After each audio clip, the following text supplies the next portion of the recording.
मुख्तार अंसारी पूर्वांचल का वो डॉन जिससे हर कोई थर थर कांपता था। मुख्तार ने भी काले कारनामों से ही सफेद कुर्ते तक का सफर तय किया था, जैसे अतीक ने किया था। मुख्तार का रुतबा ऐसा था, भले ही वो सालों से जेल में बंद था, लेकिन जेल में भी वो नवाबों की जिंदगी जिया करता था। पुलिस की हिम्मत नहीं होती थी कि मुख्तार पर हाथ डाल सके, लेकिन योगी राज में एक ऐसा पुलिस अफसर आया जिसने मुख्तार के ताबूत में पहली कील ठोकने का काम किया। आदेश योगी का था और जज्बा था अनुराग आर्य का। यूपी के बागपत में जन्मे अनुराग आर्य ने पहली बार मुख्तार पर हंटर चलाया था। आज आपको बताऊंगा अनुराग आर्य की कहानी। नमस्कार, एनएमएफ न्यूज देख रहे हैं आप। मैं हूं आपके साथ अभिषेक पुंडिल।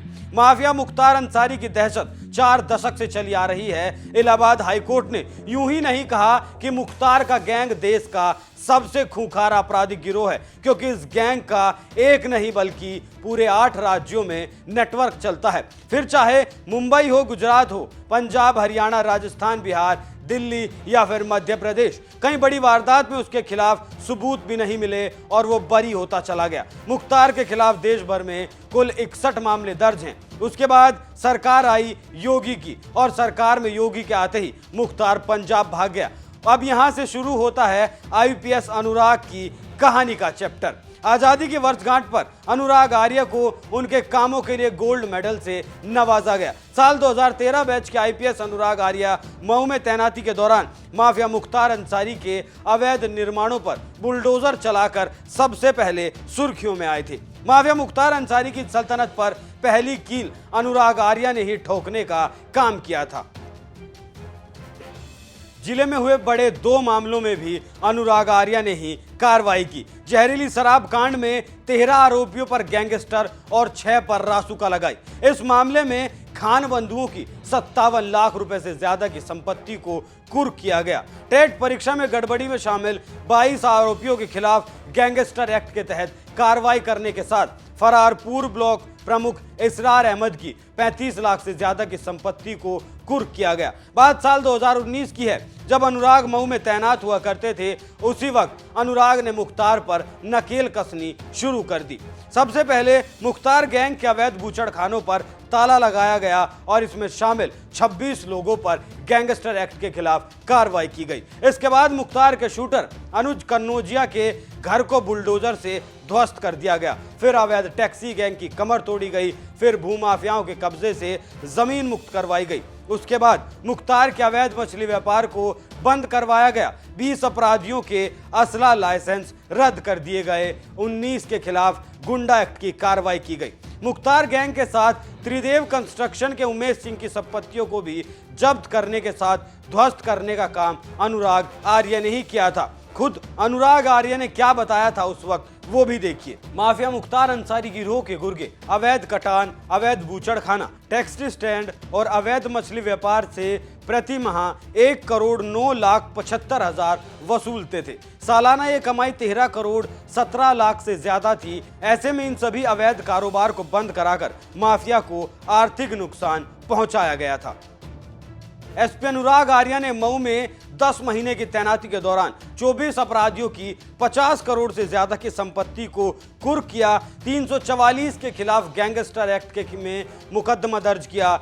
930 पर गुंडा एक्ट लगाया गया। 138 को जिला बदर किया गया। इतनी कार्रवाई आम कार्रवाई नहीं होती। यहीं से मुख्तार की कमर टूटनी शुरू हो गई। अनुराग आर्य ने आगे बताया, जिले में आबकारी के 606 मुकदमों में 668 अभियुक्तों से 15,000 लीटर शराब, 86 शराब बेचने वालों पर गुंडा एक्ट, 56 पर गैंगस्टर, 6 पर रासुका की कार्रवाई की गई। साथ ही जिले के 12 शराब माफियाओं की 15 करोड़ से ज्यादा की संपत्ति सीज की गई। साथ ही जिले में संगठित अपराध करने वाली 23 गैंग को रजिस्टर्ड किया गया।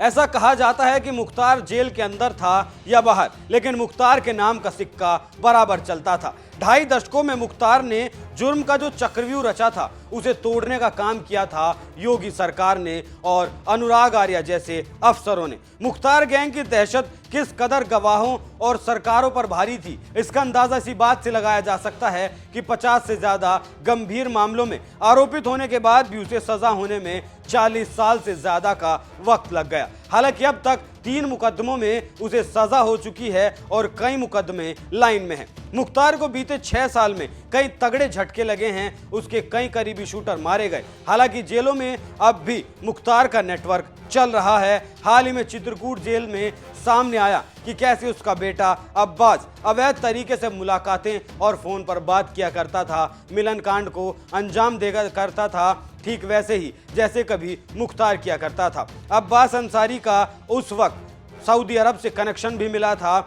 उसके फ़ोन से कई ऐसे नंबर मिले थे जो विदेशों के थे, विदेशी करेंसी भी मिली थी। ये सब ठाट बाट उसके जेल में चला करते थे। अब सुनिए मुख्तार का राजनीतिक सफर। इस बात को बताने की जरूरत नहीं है कि मुख्तार को सरकारों का संरक्षण प्राप्त था। 1996 के बाद से लगातार मुख्तार राजनीति में सक्रिय रहा। मुख्तार लगातार 5 बार मऊ सीट से विधायक रहा था। इसने कभी मायावती की हाथी की सवारी की तो कभी सपा की साइकिल पर मौज काटी और जब कहीं भी बात नहीं बनी तो निर्दलीय चुनाव जीता। मुख्तार के संबंध सपा और बसपा दोनों से ही मधुर रहे थे, लेकिन जो प्रदेश कभी गुंडा राज के नाम से मशहूर था, उसकी छवि को साफ और माफिया राज को खत्म करने का बीड़ा उठाया था मुख्यमंत्री योगी आदित्यनाथ ने, और उनका साथ दे रहे हैं अनुराग आर्य जैसे बेजाबाज अफसर। अतीक और मुख्तार दोनों ही बाहुबली आज कहां हैं और किस हाल में हैं, वो प्रदेश के साथ साथ देश भी देख रहा है। जो माफिया पहले जेल में रहते हुए भी मौज काटते थे, वो अब जेल की रोटी खाते हैं, भैंस धोते हैं और झाड़ू लगाते हैं। और सीएम योगी ने प्रदेश को अपराध मुक्त बनाने का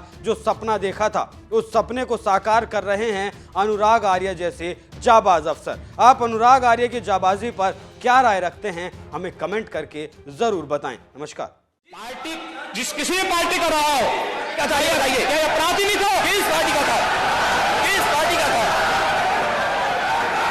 आप सारे अपराधियों को पालेंगे, उनको माल्यार्पण करेंगे और उसके बाद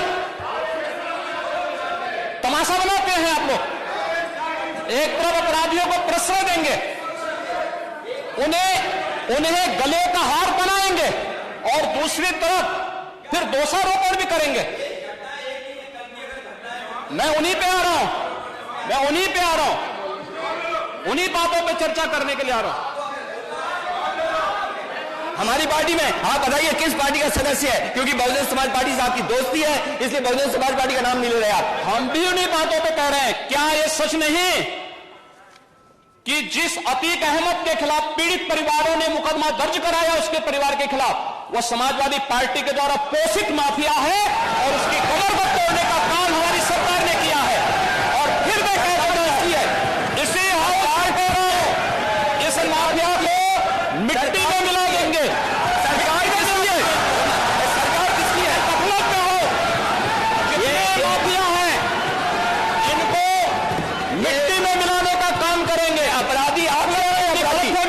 अपराधी आप क्या है? ये चीजें नहीं हो सकती। आप क्या है? नहीं सुनेंगे इनकी बात। ये तो आप जानते हैं, आपको कहना चाहिए था। ये तो अध्यक्ष महोदय, ये पेशेवर माफिया और अपराधियों के सर पर